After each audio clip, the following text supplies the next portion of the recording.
Les amis, j'espère que vous allez bien. Bienvenue chez MVP Foot. On a Baba Mohamed Diomandé, milieu des terrains ivoirien qui quitte le Glasgow Rangers pour rejoindre Corum FK. C'est un club fraîchement promu en première ligue. Le transfert est estimé à 4,5 millions de livres. Je pense que ça fait aux environs de 6 millions d'euros. Bon, il a fait 122 matchs avec son club de Rangers. Il signe un nouveau contrat de 4 ans. C'est une nouvelle étape de sa carrière. On l'a surnommé Master. Il arrive en 2024. D'abord, c'était par un prêt et après, ils l'ont acheté par le prêt. Voilà. Bon. Il était installé depuis lors comme étant un joueur important. Hein. Il a participé à 122 matchs, il a marqué 25 buts et passes décisives, ça sont ses contributions. Et puis cet été, l'entraîneur a décidé de renforcer son milieu avec de nouveaux jeunes comme Camille Delphine, Dan Nel, ce qui a poussé Diomandé vers la sortie. Corum FK, eux, c'est un club qui vient d'être promu en Super League et ils ont saisi l'opportunité. Donc, ils ont donné 4,5 millions de livres. Il s'est rendu à Istanbul pour passer sa visite médicale et signer un nouveau contrat de 4 ans. C'est un nouveau chapitre qui commence loin de l'Écosse dans un championnat qui est en pleine ascension. Hein, il y a plein d'ambition là-bas. Ce transfert montre que le football turc est devenu très très attractif, même pour des joueurs qui évoluent déjà dans les grands championnats. Donc pour demander, c'est une très belle opportunité pour jouer régulièrement, de gagner en visibilité. Voilà, donc le championnat turc est mieux que le championnat écossais. Mais changer de pays et de culture, c'est vraiment pas facile. Mais si ça date vite, il pourrait devenir un cadre important pour Corum et continuer à briller avec les éléphants. Donc on se pose la question, est-ce que Mohamed Diomandé parviendra-t-il à s'imposer rapidement en Turquie et à continuer sa progression en équipe nationale ivoirienne? Je vous laisse la question. Quel est votre point de vue dans les commentaires? On va continuer avec Evan Guessant qui quitte à nouveau Aston Villa pour rejoindre Crystal Palace. Cette fois-ci, c'est un prêt. C'est pas un prêt de 6 mois, c'est un prêt de 1 an avec option d'achat. Donc, notre attaquant avait déjà brillé avec les Eagles la saison passée. Ils ont remporté la Ligue en conférence. Il faut noter que Guessant, lui, c'est quelqu'un qui était barré à Aston Villa. Il retrouve un club où il se sent à sa place. Evan Guessant, 25 ans, international ivoirien, ne trouvait plus sa place dans l'effectif d'Aston Villa. La concurrence était déjà trop forte et le club a préféré le laisser partir plutôt que de le voir sur le banc de touche.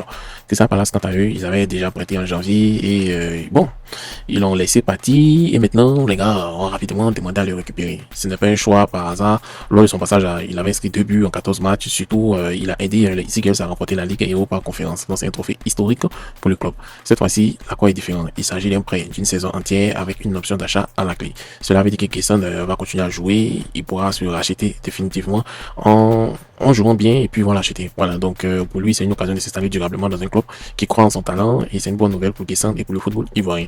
Parfois, il vaut mieux jouer régulièrement dans un club plus modeste que rester dans un grand club.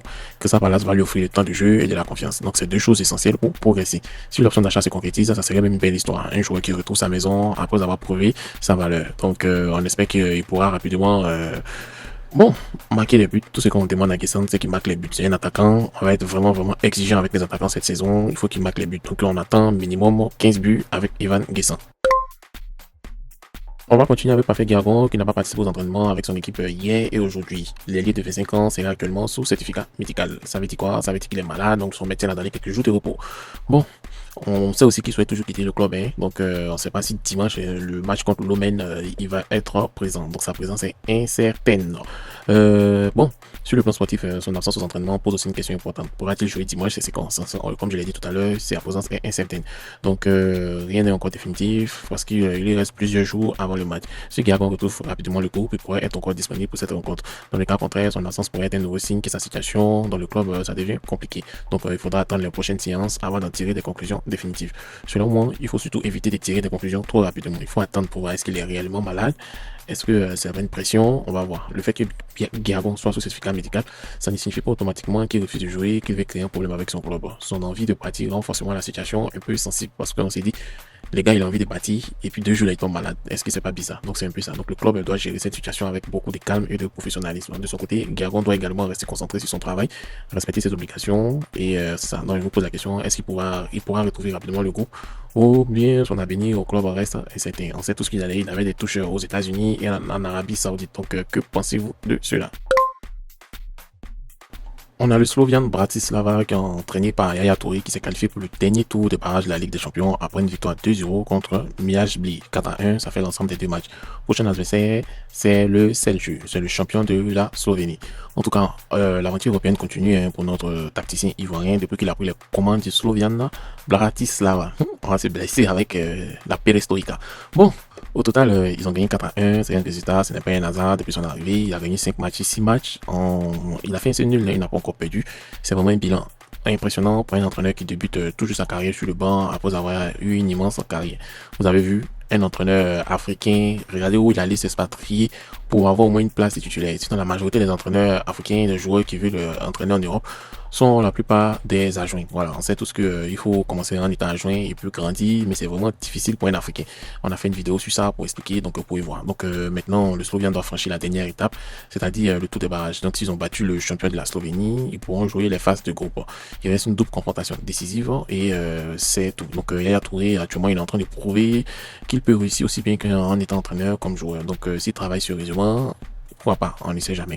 Beaucoup de gens doutaient de sa capacité à diriger une équipe, mais les résultats parlent d'eux-mêmes. Donc si le Slovian bat Seljuk, ça serait une immense fierté. Donc un ancien crack qui emmène un petit club jusqu'à la plus grande compétition du club en Europe, c'est immense. Yaya Touré et le Slovan, est-ce qu'ils vont réussir à passer l'obstacle Seljuk? On attend pour voir. Donc on croise les doigts et on supporte Yaya Touré. Voilà, de la même manière vous supportez Yaya Touré, abonnez-vous aussi à MVP Foot. Après une très belle saison avec la 5 Mimosa, Abibou Ouedraogo, considérée comme la meilleure joueuse du championnat local, rejoint l'Olympique de Marseille féminin.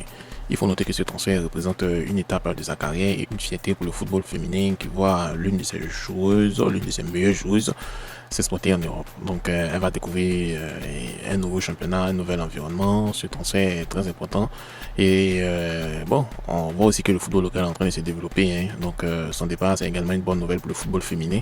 Il montre que les talents locaux peuvent attirer l'attention des clubs étrangers. Donc le départ d'Abibou, c'est une excellente nouvelle pour le football féminin. Ça fait 3 fois que je le répète, c'est vraiment une excellente nouvelle. Je suis vraiment content pour elle. Donc, jouer en France va lui permettre de progresser et de découvrir un niveau plus élevé. Maintenant, le plus important sera pour elle de bien s'adapter, de travailler pour gagner en temps de jeu.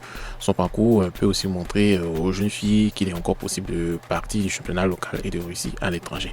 Maintenant, j'ai une question pour vous. Est-ce que Abibou pourra-t-elle s'imposer à Marseille ou utiliser cette expérience européenne pour devenir l'une des références du football féminin ivoirien? On va terminer avec une très bonne nouvelle. Après avoir écumé les pelouses européennes et porté pendant des années le maillot des éléphants, on a Serge Aurier qui entame un nouveau chapitre de son histoire dans le football. Notre ancien capitaine des éléphants devient entraîneur adjoint des U15 du RC Lens. Bon, c'est une reconversion qui témoigne une volonté de transmettre aux plus jeunes ce que c'est le très haut niveau, ce qu'il a appris, c'est-à-dire l'exigence, la discipline, la combativité et la lecture du jeu. Du coup là, droit au banc de touche, il faut dire que Serge Aurier trompe désormais les crampons pour les tableaux tactiques. Donc c'est une nouvelle carrière qui commence. Qui sait? On ne sait jamais. Peut-être Serge Aurier va être le nouveau Failly. Ouais, j'imagine Serge Aurier étant entraîneur du Côte d'Ivoire. De toute façon, il va fatiguer les joueurs qui font les caprices. Voilà, lui, c'est pas midi 14. En tout cas, c'est une très bonne chose. Et vu son caractère, je pense que c'est quelque chose dont il peut réussir dedans. Donc, on va assister très bientôt à une équipe qui sait peut-être Serge Aurier en tant qu'entraîneur. Donc, cher ami, c'est tout pour aujourd'hui. Dans les semaines qui vont venir, je vais lancer une campagne en fait. Voilà, une campagne. Vous allez m'aider pour avoir un appareil en fait. Voilà, un appareil qui va me permettre de réaliser beaucoup plus de podcasts, beaucoup plus de débats. Donc, lorsque la campagne va être lancée, je vous ferai signe. Si vous êtes en Côte d'Ivoire, vous allez donner un petit wave, même si c'est 500, c'est 1000 francs, ça peut aider. Et puis aussi, si vous êtes derrière l'eau, on ne sait jamais. Donc, merci d'avoir regardé MVP Foot et puis on s'est dit, allez les éléphants.